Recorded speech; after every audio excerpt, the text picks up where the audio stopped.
Chào mừng các bạn trở lại với kênh của Kiwi. Mẫu móc hôm nay là Pokemon X xanh. Chi tiết về nguyên liệu sử dụng và ký hiệu viết tắt sẽ có ở phần mô tả. Bây giờ, chúng ta cùng bắt đầu làm nhé. Bắt đầu với phần đầu và thân, chúng ta sẽ móc kết hàng. Đầu tiên, tạo vòng ma thuật và móc vào đó 6 mũi móc đơn.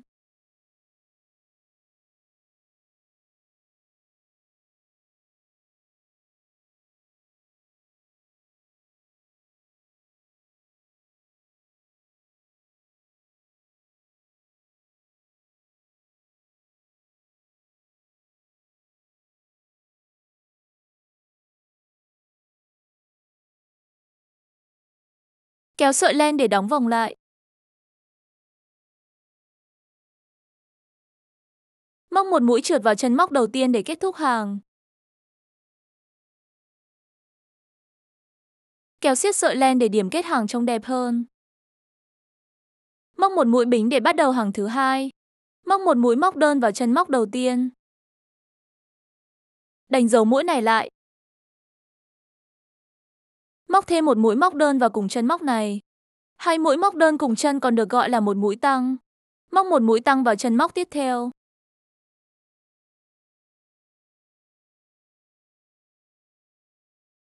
Móc một mũi tăng vào mỗi chân móc đến khi hết hàng.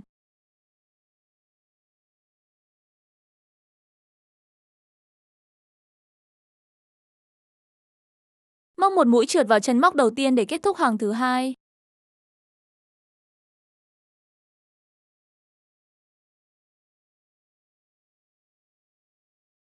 Móc một mũi bính để bắt đầu hàng thứ ba. Móc vào chân móc đầu tiên một mũi móc đơn. Đánh dấu mũi này lại. Móc vào chân móc thứ hai một mũi móc đơn. Chúng ta móc vào mỗi chân một mũi móc đơn đến khi hết hàng. Các hàng 4, 5 và 6 cũng tương tự như hàng thứ ba. Gặp lại các bạn ở cuối hàng thứ 6.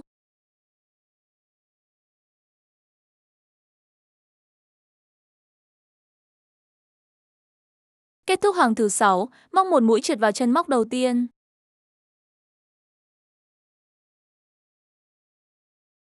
Chừa một đoạn len ngắn và cắt. Làm thêm một phần giống như vậy. Cột chặt hai phần lại với nhau.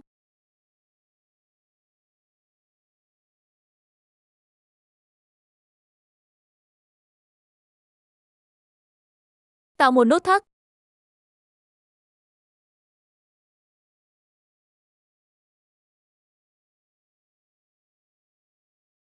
Đâm kim móc qua hai phần này.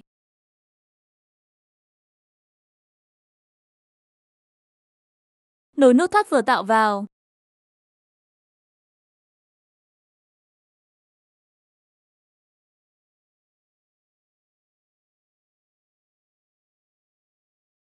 Móc một mũi bính. Sau đó, móc một mũi móc đơn vào chân móc kế tiếp của phần bên trái.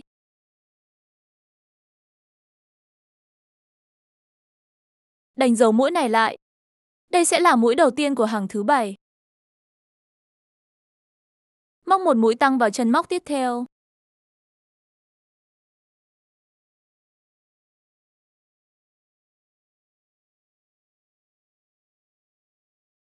Xong mũi tăng, móc một mũi móc đơn vào chân móc kế tiếp.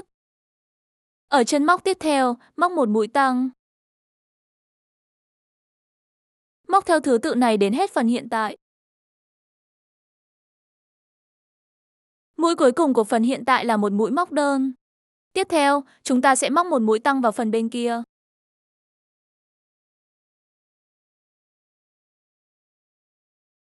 Móc lần lượt, một mũi đơn, một mũi tăng vào các chân móc còn lại đến khi hết hàng.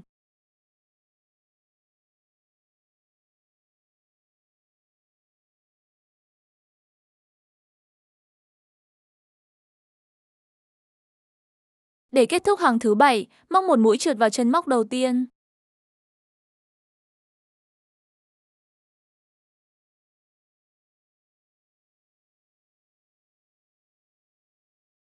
Móc một mũi bính để bắt đầu hàng thứ 8. Các bạn hãy nhớ, móc một mũi trượt ở cuối mỗi hàng, sau đó móc một mũi bính, mình sẽ không nhắc lại nữa. Móc một mũi móc đơn vào chân móc đầu tiên. Và nhớ luôn đánh dấu mũi đầu tiên của hàng lại.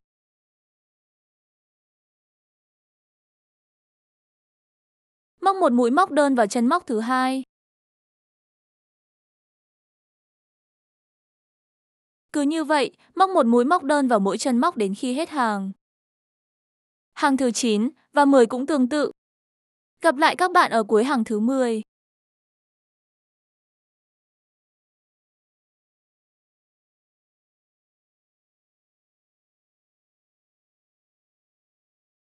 Kết thúc hàng thứ 10.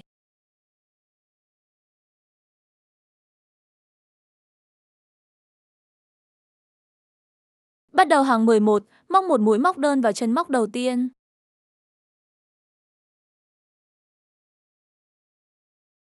Tiếp theo, móc một mũi giảm.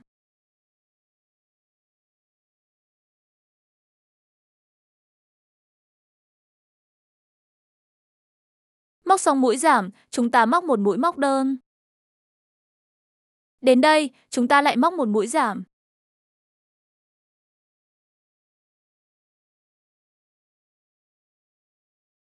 Móc lần lượt theo thứ tự này đến cuối hàng. Kết thúc hàng 11.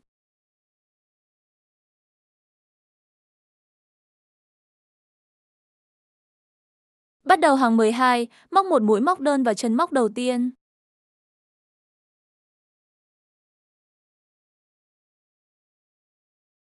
Móc một mũi móc đơn vào chân móc thứ hai. Tiếp theo, móc một mũi giảm.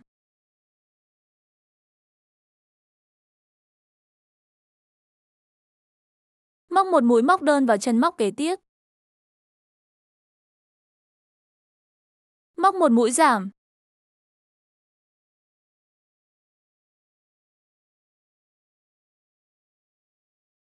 Móc hai mũi móc đơn vào hai chân móc tiếp theo.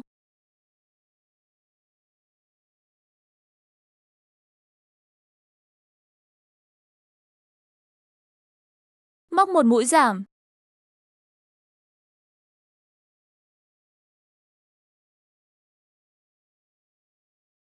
Móc hai mũi móc đơn vào hai chân móc tiếp theo.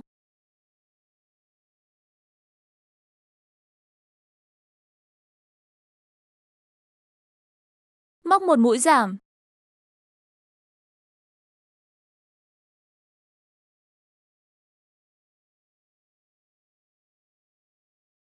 Móc một mũi móc đơn vào chân móc kế tiếp.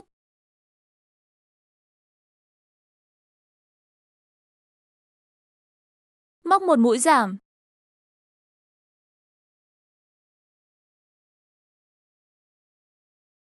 Móc hai mũi móc đơn vào hai chân móc tiếp theo.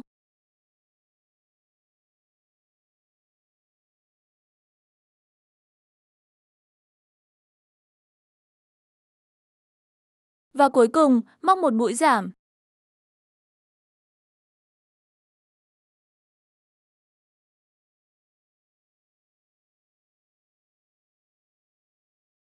Kết thúc hàng 12.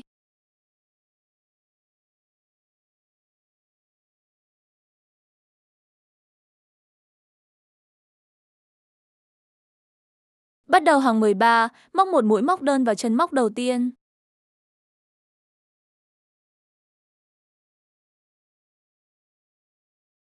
Móc một mũi móc đơn vào chân móc thứ hai. Tiếp theo, móc một mũi giảm.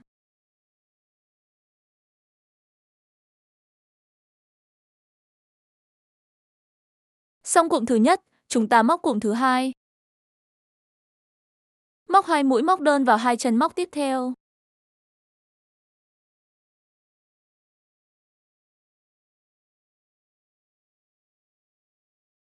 Sau đó, móc một mũi giảm.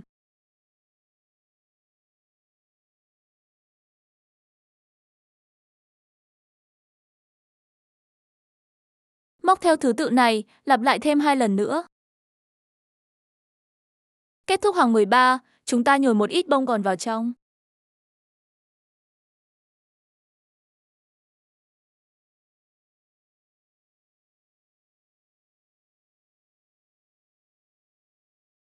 Bắt đầu hàng 14, móc một mũi tăng vào chân móc đầu tiên.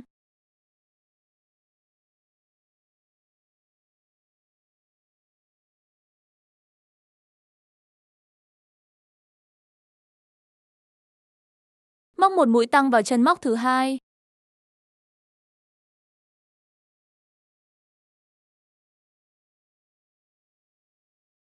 Ở 8 chân móc tiếp theo, móc vào mỗi chân một mũi móc đơn.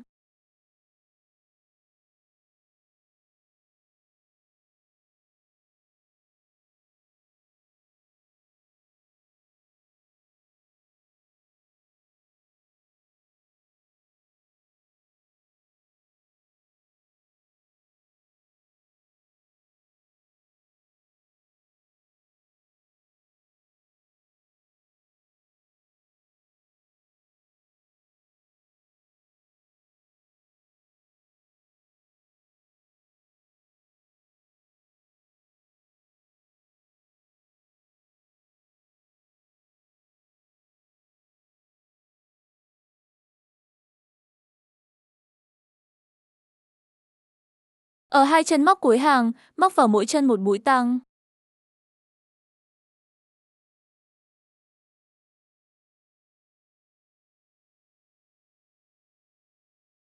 Kết thúc hàng 14.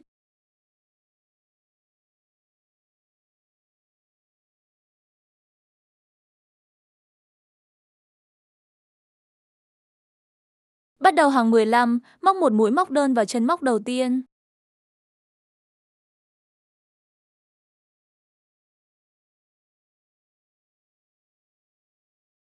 Ở hàng này, chúng ta sẽ móc một mũi móc đơn vào mỗi chân móc đến khi hết hàng.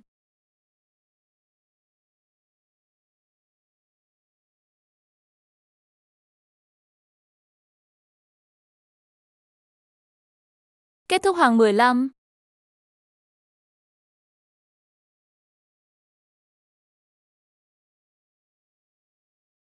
Bắt đầu hàng 16, móc 3 mũi móc đơn vào 3 chân móc đầu tiên.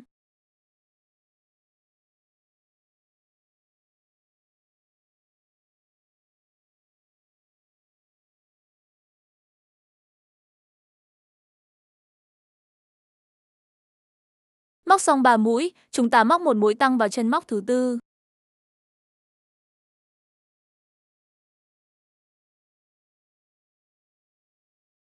Xong cụm thứ nhất. Móc theo thứ tự này, lặp lại đến cuối hàng. Kết thúc hàng 16.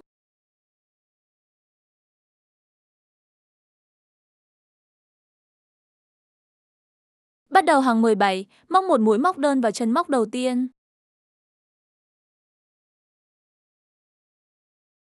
Ở hàng này, chúng ta móc một mũi móc đơn vào mỗi chân móc đến khi hết hàng.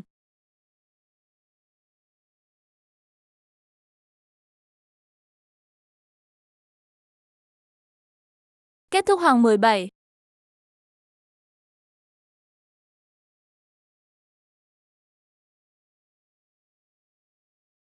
Bắt đầu hàng 18, móc 4 mũi móc đơn vào 4 chân móc đầu tiên.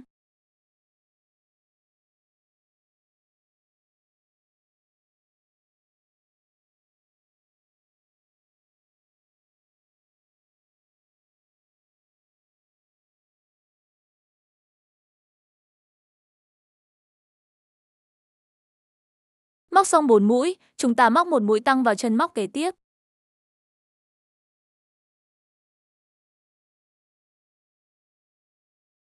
Xong cụm thứ nhất, móc theo thứ tự này, lặp lại đến cuối hàng. Kết thúc hàng 18.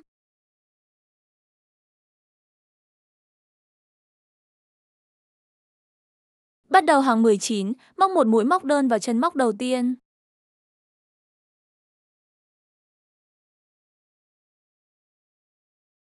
Ở các chân móc còn lại, chúng ta đều móc một mũi móc đơn.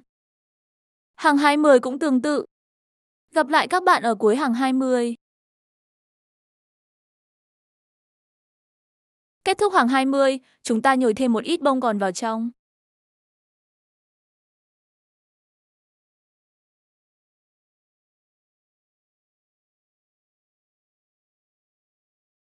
Bắt đầu hàng 21, móc 2 mũi móc đơn vào 2 chân móc đầu tiên.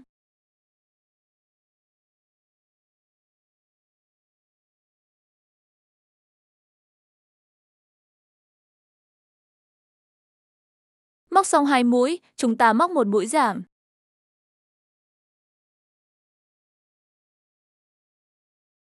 Xong cụm thứ nhất, chúng ta móc cụm thứ hai. Móc 2 mũi móc đơn vào 2 chân móc tiếp theo. Sau đó, móc một mũi giảm.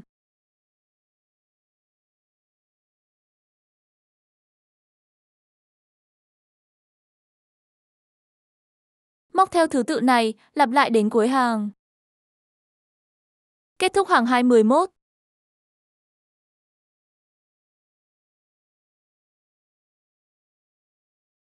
Bắt đầu hàng 22, móc một mũi móc đơn vào chân móc đầu tiên.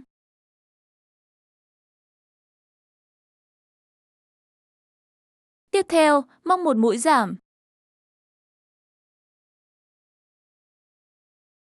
Móc một mũi móc đơn vào chân móc kế tiếp. Sau đó, móc một mũi giảm.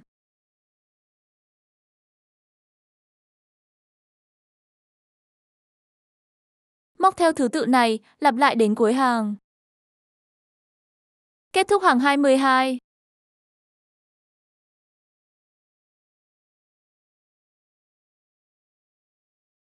Bắt đầu hàng 23, móc một mũi giảm.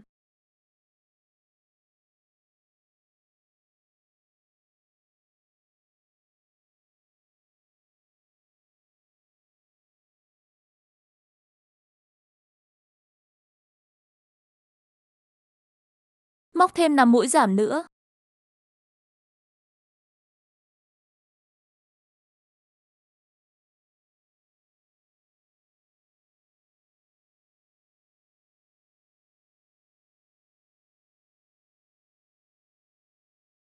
Kết thúc hàng 23, móc một mũi trượt vào chân móc đầu tiên. Chừa một đoạn len dài và cắt.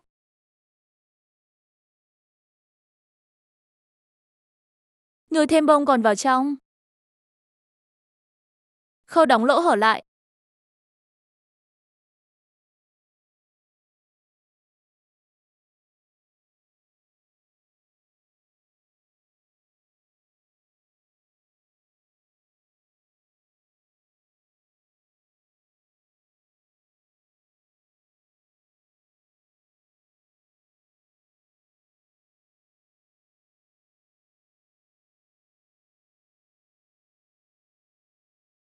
Hoàn thành phần đầu tiên. Với phần chân, chúng ta sẽ móc xoắn ốc. Tạo vòng ma thuật và móc vào đó 4 mũi móc đơn.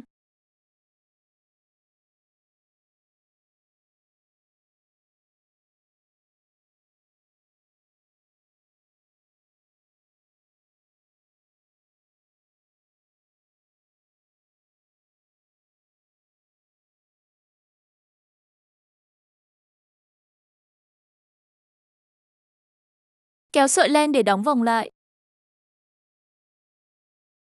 Bắt đầu hàng thứ hai, móc một mũi tăng vào chân móc đầu tiên.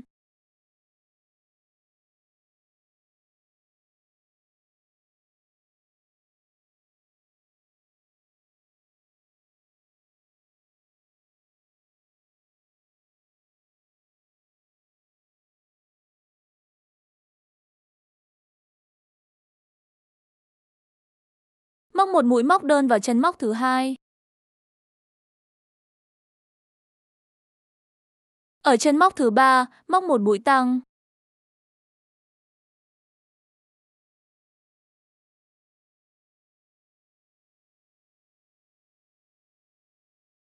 Ở chân móc cuối cùng, móc một mũi móc đơn.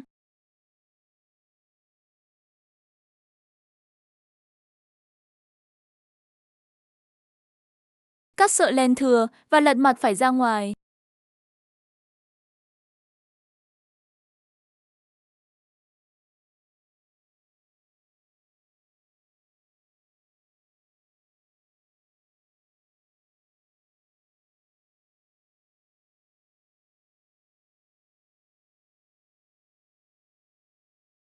Bắt đầu hàng thứ ba, móc một mũi tăng vào chân móc đầu tiên.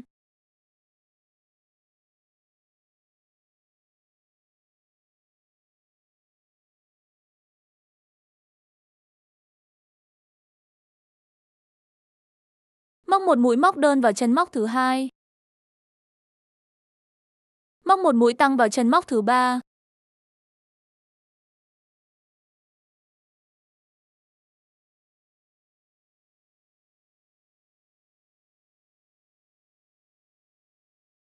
Móc một mũi móc đơn vào chân móc thứ 4.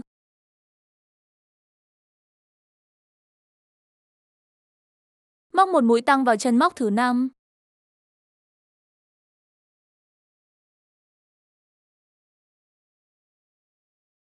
Móc một mũi móc đơn vào chân móc cuối cùng.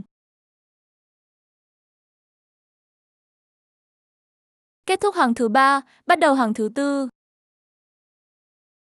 Móc một mũi móc đơn vào chân móc đầu tiên.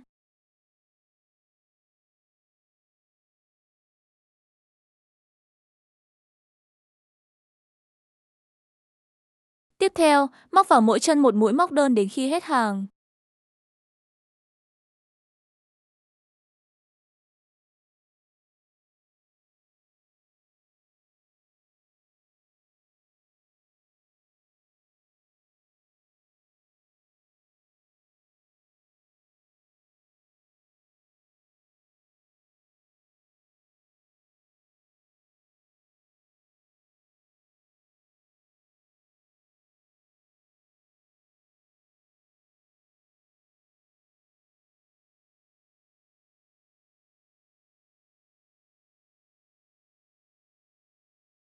Kết thúc hàng thứ 4, trừ một đoạn len và cắt. Khâu đóng lỗ hở lại.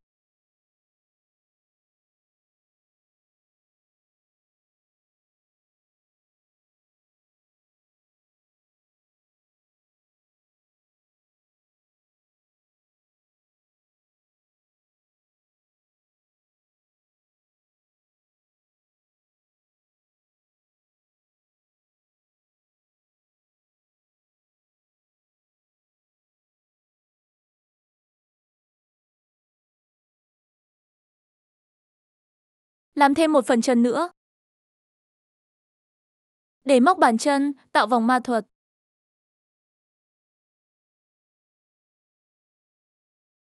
Móc 2 mũi bính. Móc một mũi kép đơn.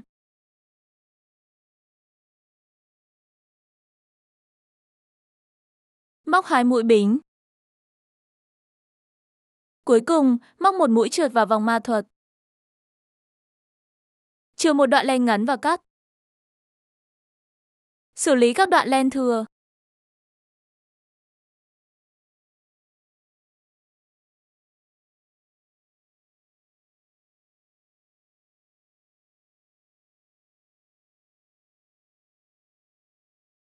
Hở các đoạn nhô ra qua lửa. Làm thêm một bàn chân nữa. Để móc phần tay, móc 7 mũi bính.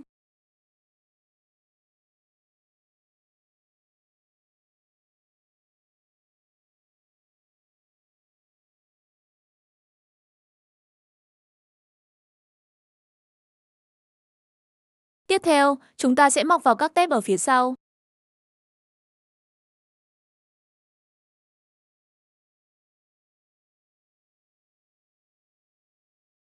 Bắt đầu ở tép thứ 3 tính từ kim móc. Móc một mũi trượt vào tép thứ 3.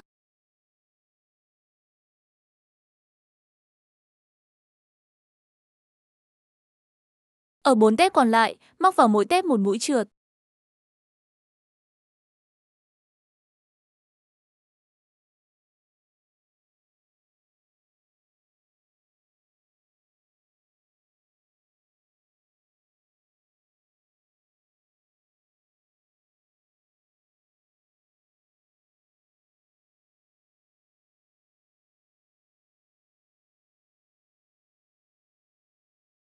Đến đây, chúng ta trừ một đoạn len và cắt.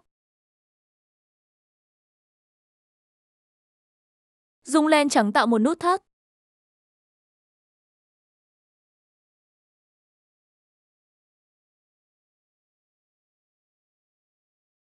Nối nút thắt vào phần vừa móc.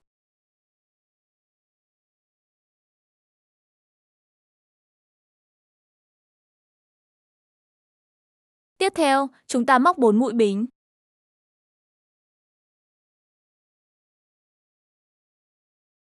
Sau đó, móc một mũi trượt.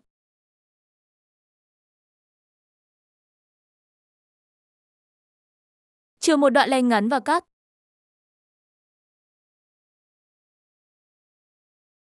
Xử lý các đoạn len thừa.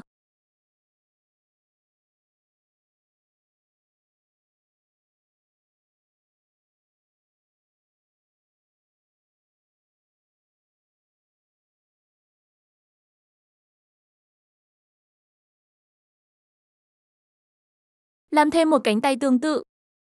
Đến phần bọt. Để móc của bóng cỡ nhỏ, chúng ta tạo vòng ma thuật. Tiếp theo, móc một mũi bính. Móc một mũi bắp, gồm 3 mũi kép đơn trùng đầu.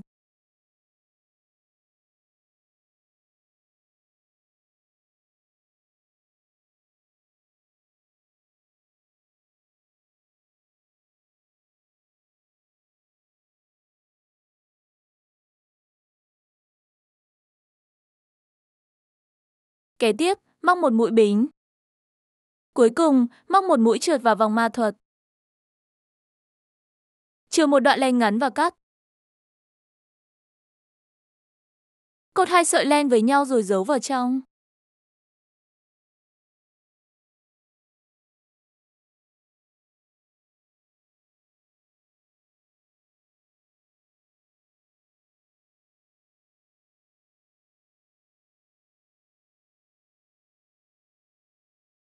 Xong phần bóng nhỏ. Để móc của bóng cỡ vừa, tạo vòng ma thuật.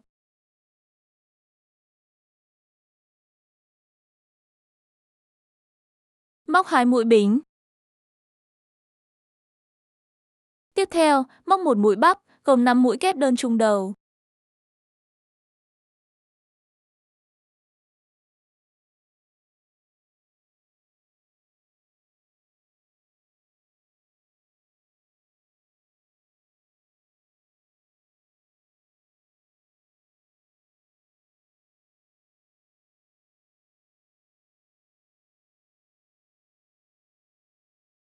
Đến đây, chúng ta móc 2 mũi bính. Và cuối cùng, móc một mũi trượt vào vòng ma thuật.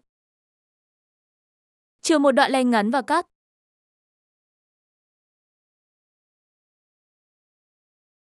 Xử lý các đoạn len thừa.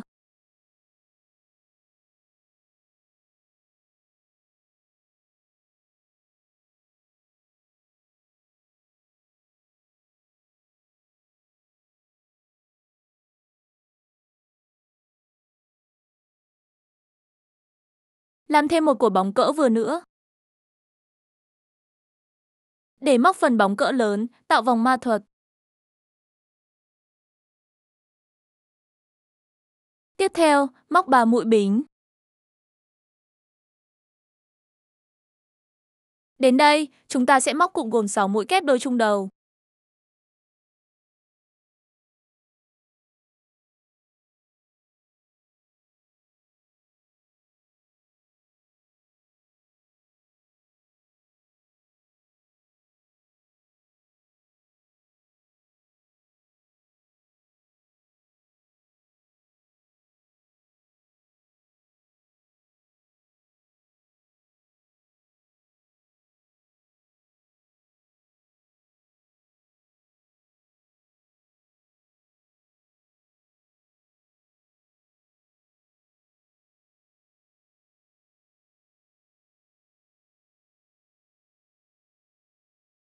Kế tiếp, móc 3 mũi bính.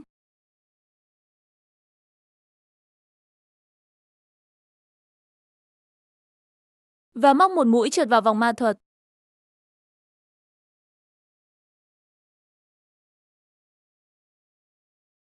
Chừa một đoạn len ngắn và cắt. Cột 2 sợi len lại và giấu vào trong.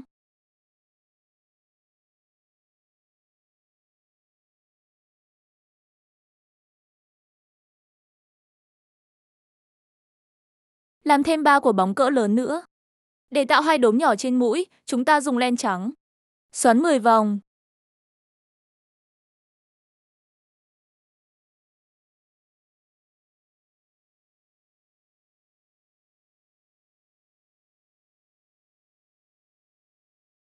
Sau đó kéo xiết sợi len lại. Cột hai đầu với nhau và cắt len.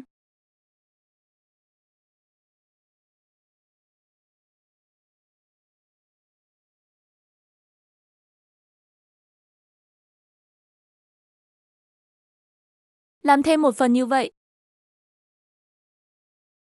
Để móc phần mắt, chúng ta sẽ móc 3 mũi bính.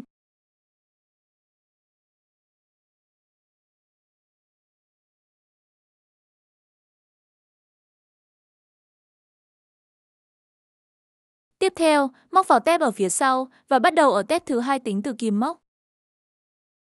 Móc vào tép thứ hai một mũi tăng.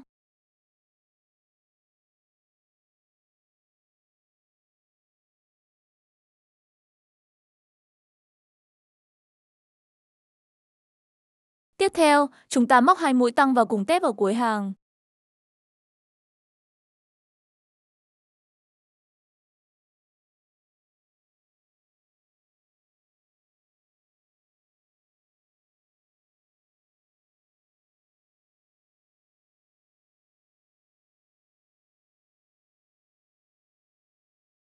Xoay sang phía bên kia và móc vào tép tiếp theo một mũi tăng.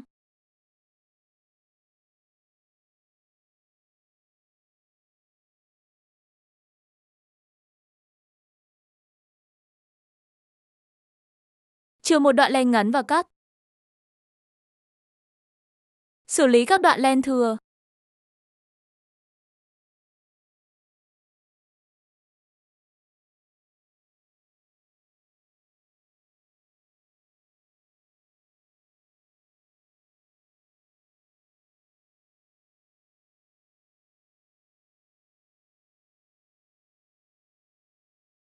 Làm thêm một phần mắt tương tự.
Đến đây là hoàn thành bé S rồi. Hẹn gặp lại các bạn ở video tiếp theo.